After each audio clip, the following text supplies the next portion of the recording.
we can make the case. Research is out there that just prioritizing connection over productivity is the fastest way to get the productivity. When people have the sense of belongings and feel valued and be part of something, the productivity goes up. Don't conduct your analysis in isolation because data is so incredibly powerful. Not defending just the tribe, but defending the organization. Those creative people that you really want to keep empowered, keep excited, keep motivated, keep thinking. A good experience pays dividends down the line. Stereotypes tend to break down in proximity. Welcome to We're Only Human, a podcast about human resources, business, technology, and the workplace. My name is Ben Eubanks, your host, and I'm so glad you're here. Hey everyone, it's Ben Eubanks. Welcome to We're Only Human. I'm glad you're here with us today, and I'm really looking forward to today's conversation. I have been for a while now, and really diving in on how to help our new people when they join the team, like really connect in, get to know the people around them, help others get to know them as well. And we all know that's generally a good idea, but we don't always know how to do it well. And so today I'm here with Junko Fukuma, and we're going to talk about how they do that at her organization. She's an HR leader out there. I had a chance to meet her at an event last fall, and I'm so glad for her to be here with me. Welcome. Glad to have you. Thank you for having me. Yeah, for sure. So before we get into some of the fun stuff I want to dive into with you today, would you take just a minute and tell the audience more about who you are and what you do, please? Sure. So, who I am. My name is Junko Fukuma. I was born and raised in Japan, but came to the United States when I was 25 years old and never left. I live in Florida with my husband and a golden retriever and a black cat. I'm an introvert, a bookworm, a lifelong learner. And my academic background, that's my kind of interest, is in culture and communication, gender studies, psychology, and management. And speaking of what I do, I've been in human resources for just about 22 years. I've worked in the different industries, started my HR career as a HR administrator and translator at a tier 1 Japanese automotive supplier in Mississippi. And then I moved to Florida, worked a few different industries, social services, healthcare, medical device, and I've been in the workers' comp industry since 2016. So I recently assumed the role of AVP talent, and the talent team consists of HR business partners, talent acquisition, learning and development, HRIS, payroll, and facilities. That's what I do. That is awesome. I'm fascinated by all of that. There was a point in my early career days that I was trying to figure out what I wanted to do, what I wanted to be, right? Looking at all the books and reading all the stuff. And there's a point where I was like, I'm sort of interested in being a translator. I wanted to learn Spanish to do translation there. And now I don't do that now, but I was just fascinated with languages, and I still am. My daughters are in Spanish class at school this year. Oh, that's awesome. It's been so much fun. I'm like, come home and practice, please. It's just a joy for me. And I just love languages. So that's really neat. Yeah, I wasn't a good translator. I did it okay, but I was too opinionated. So you have to translate. We're going to talk today about communications, though. And it's interesting to me, this thread that winds through your career where you did that piece of it. You talked about being drawn into like the communications aspect of work and some of those types of roles, things like that over the years. And now, so I'll tease this for the audience here. We're going to talk about this thing that I saw you present on recently at an event called a Me Manual. And I want to hear more about that because it ties into this bigger theme that your career's had, where it's about communications and getting people together and helping them understand each other. And we can use this in the workplace. And I want to hear more about that. Sure. So Me Manual is a tool that we use at our company. We use it to create and really foster connections and belonging. So it's essentially a user manual. It's a brief, like 1 to 2 page written guide that explains how best to work with someone.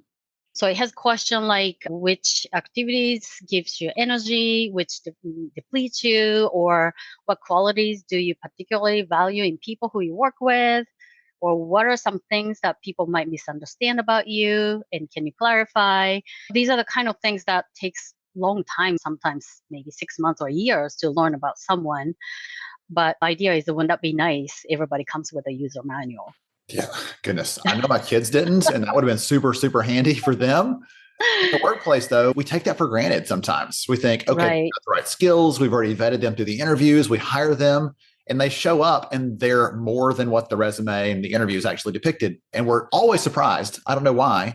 And yet these sorts of nuances like you're talking about here would give us a chance to know more about what makes them tick. How do we put ourselves alongside them to help them do their best work, or like what's going to get in the way of them doing good work? Those things you're sharing there, those examples and questions really tie into that. So what does this look like in practice if someone comes into the organization, they're new, you're like, here, fill this thing out and let us know everything about you, blood type, social security number. No, I'm just kidding. What does it look like in practice? Do you just, as part of the onboarding, you're like, we need you to fill this out. It's going to help us know more about you, or is there some other way of approaching it?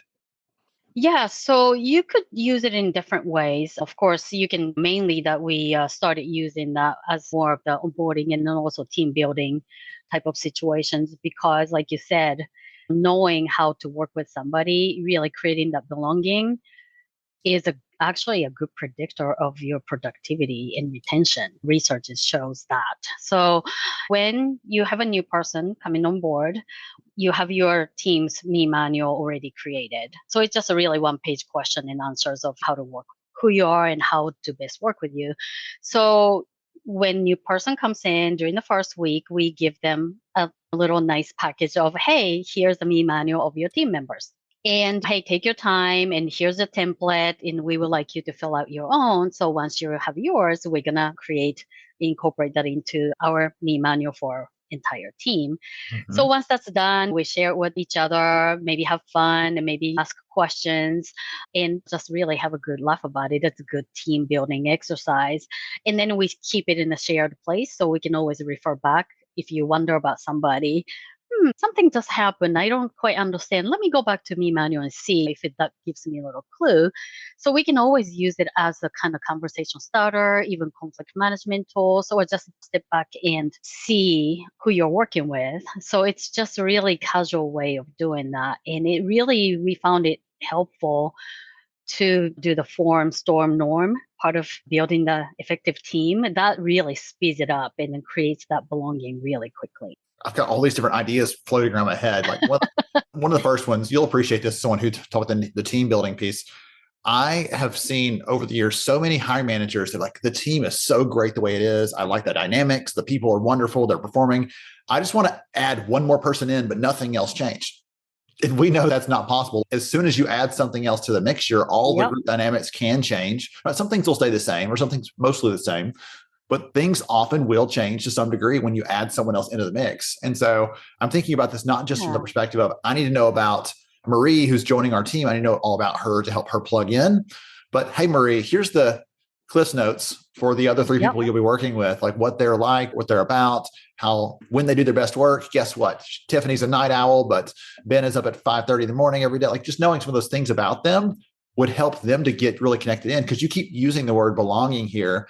And I'm like, I would be curious, do you have something specific you're looking for when it comes to that? Like, we see when that's happening or when it's not, or is it more of just a sense of we want people to feel connected overall? Yeah, so now that's a good question. What we're looking for is really, like you said, it's a chemistry. It's almost like cooking. So it's just a little bit of tweaks. It's just really hard to pinpoint. You're right. Mm-hmm. But maybe another example might help kind of see how things might work. Like I said earlier, onboarding is not the only way to use it. It can be team building, or it could be used as the beginning of the project of cross-departmental project or something like that. But anyway, recently our L&D team was asked to join one of the teams that was creating a short video of what they do, what their department does, like a little commercial type of video that they can share with the organization. So while they're doing that, they wanted to share with each other in the department and then critique with each other so they can make it better video and before share it with anybody else. So a learning consultant goes in and trying to help them do that productive feedback session. Well, what she noticed was nobody was speaking, not even like positive feedback. Everybody was scared to give any feedback to each other. Mind you, this is a group working together with same people for a long time. It's not like a new person coming in, or it's not a new team. Well, our amazing learning consultant just said, there's something I can do to help. So she brought in the me manual. No, forget about the presentation and the video you're recording, and did this exercise quickly. And they found out something that they didn't know about each other. And they had a lot of laugh. It's almost like confirming, oh, yeah, you're a little bit intimidating to me. I don't know if that's exactly what they said, but whatever might have been hindering that group from being open and honest and give the productive feedback with each other, they needed something magical happening there.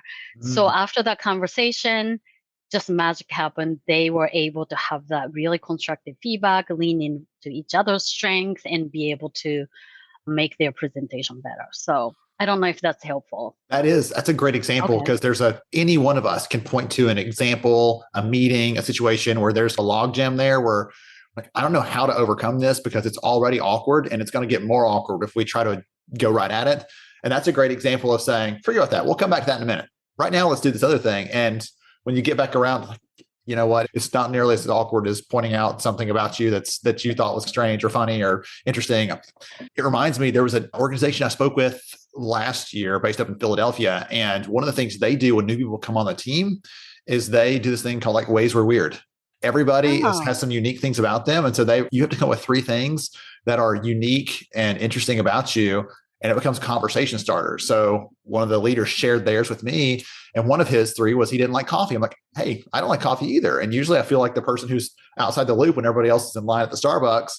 I just don't like it at all. And he said, me either. But then I learned other things about him from his other sort of ways he's weird. So I was like, this is a great conversation starter. I've got to know all about this. Tell me how this happened, what the real story was. And so like you were saying earlier, it's hard to say, oh, that's the light switch is on, they belong, or the light switch is off, they don't feel like they belong. But you can sense that sort of chemistry. People start really connecting, start asking questions, start being interested in the people around them beyond just what can you do for me? What's your job about? They start looking at the things beyond that, the person behind it. I feel like that's part of that equation.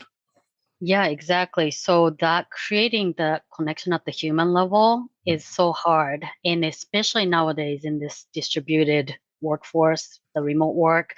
And we started using this tool before COVID, but this worked great because we started to onboard people remotely. And we have a lot of people all over the United States now. Bringing someone on board when you're co-located, you have that opportunity to, hey, you're the new person. Let me tell me about your family. Just one of those old school water cooler conversation that is not happening.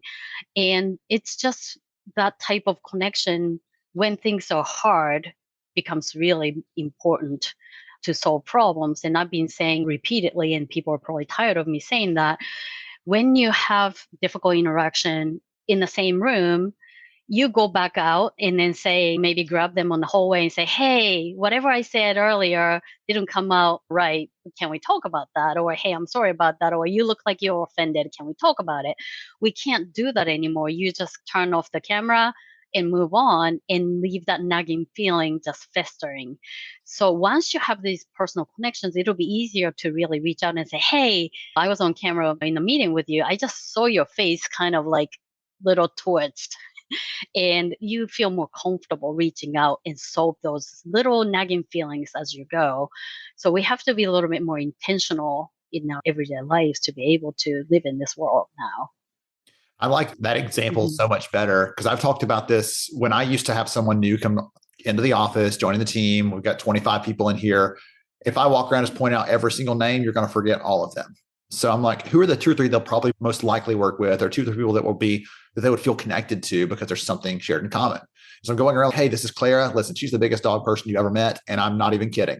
And I know you told me you had 2 dogs. Y'all are going to have some great conversations. And I would go around and try to make that personal connection with people so they would come back later, even if they're like, show up in a room.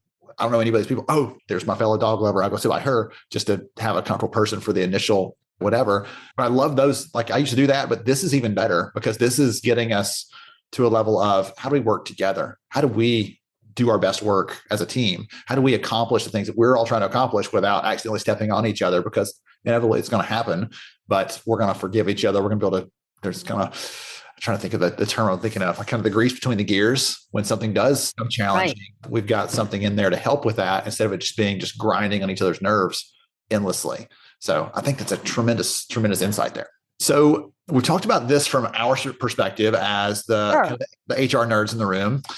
What are the people saying? What are the workforce saying that are in the middle of this? Do they love it? Is it strange? Is it different? Is it all of those things? What are they saying when they go through this the first time?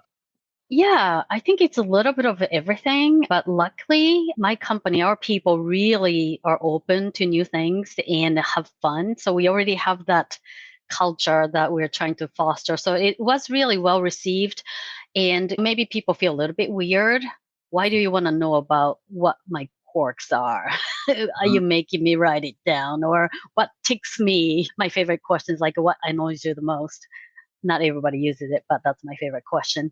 Yes. And so people feel a little bit funny about it, but in the end, people are good sports about it. Some teams may feel uncomfortable. Ask our, I don't know, the ops people, just everybody trying to do the me manual might be a little bit awkward, but we can bring in the facilitators and make it fun and light.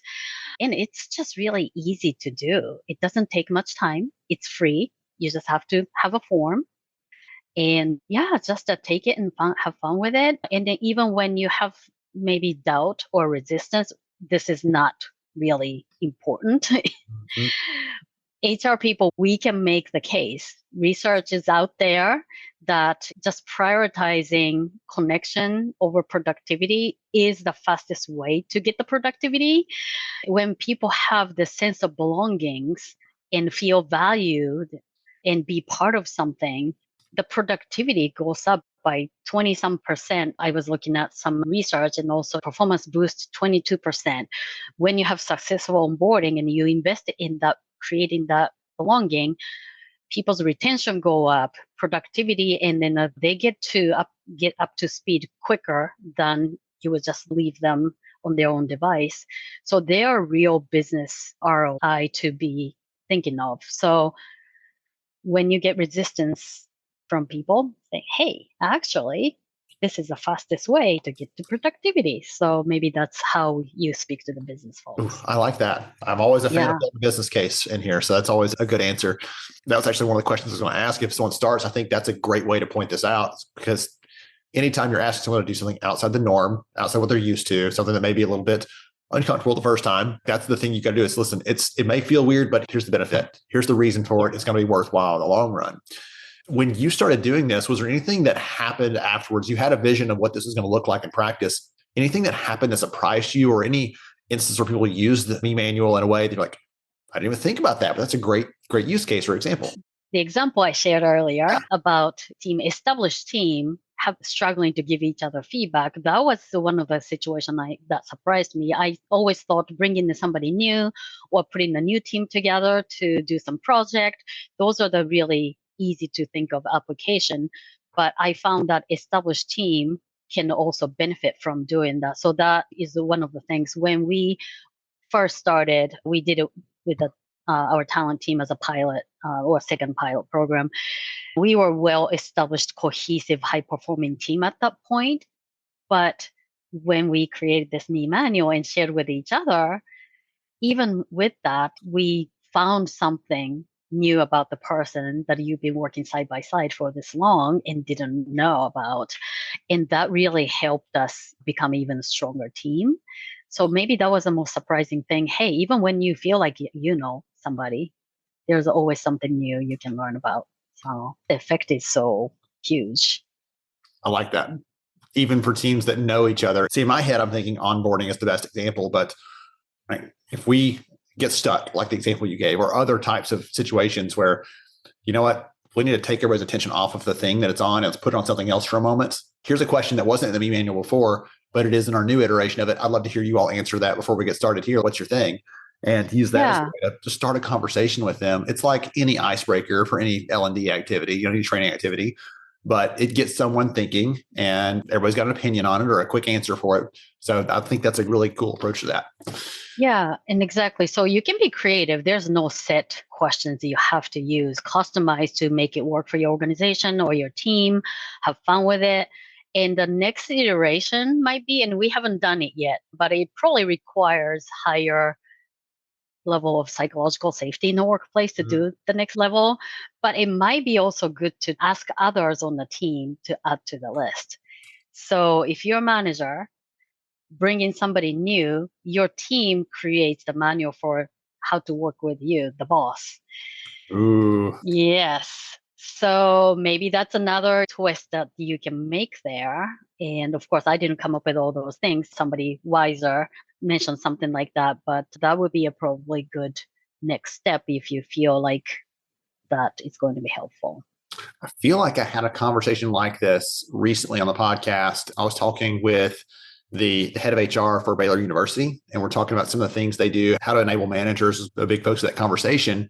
And we were talking either in the recording or even before we started recording about that. And I said, one of the things we used to do when I ran an HR team is we would have the first technical sort of interview for a manager candidate to make sure they were qualified, had the right skills, everything else. The second interview was with the people who were going to be working for them. And they got to ask them questions. How do you lead? What's your style? Tell me about a time this happened. How'd you deal with it? Somebody on your team screwed up. What are you going to do? And they tried to get a feel for them as a leader. It wasn't the only influencer, the only decision-making tool we used in that, but we wanted them to feel like they had a little bit of a say-so in who they were going to be working with.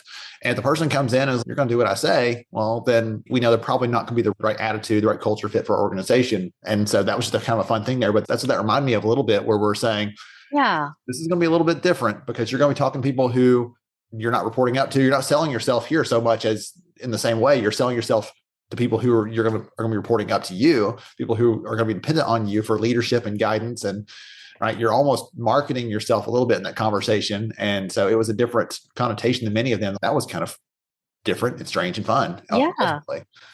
Yeah, it has to be a right culture to be able to do that. But I'm a big fan of that type of thing because it's like a matchmaking.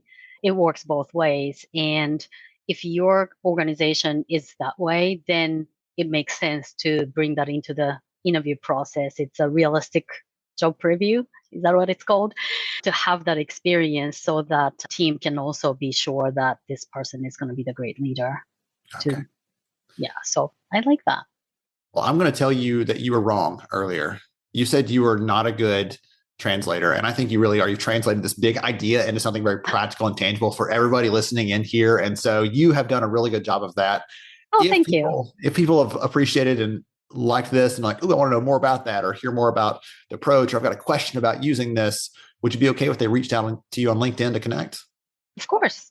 Of course. Wonderful. I would love that. Sure. And get that into the show notes for this episode. So anyone that wants to hear more from Junko or wants to double check with her or ask more. I know that you had actually shared the template out at the conference. So you have that at your disposal. You're sharing that freely. So if anyone wants to see that, you're welcome to ping her and she'd be glad to get that to you. So thank you so much for joining me, for sharing your insights and your expertise and your passion for this. I love someone who's really focused on and caring about belonging and not in this fluffy sort of way. Let's give people real tactical, specific things they can do to build those relationships to where that's going to stand the test of time. And it's clear that you are doing that with the team.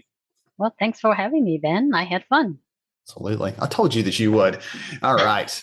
To everybody else out there, I hope you got some good notes, some good ideas today. Think about what's in your me manual. What kind of questions or what kind of answers would you give to some of the questions we heard from Junko earlier?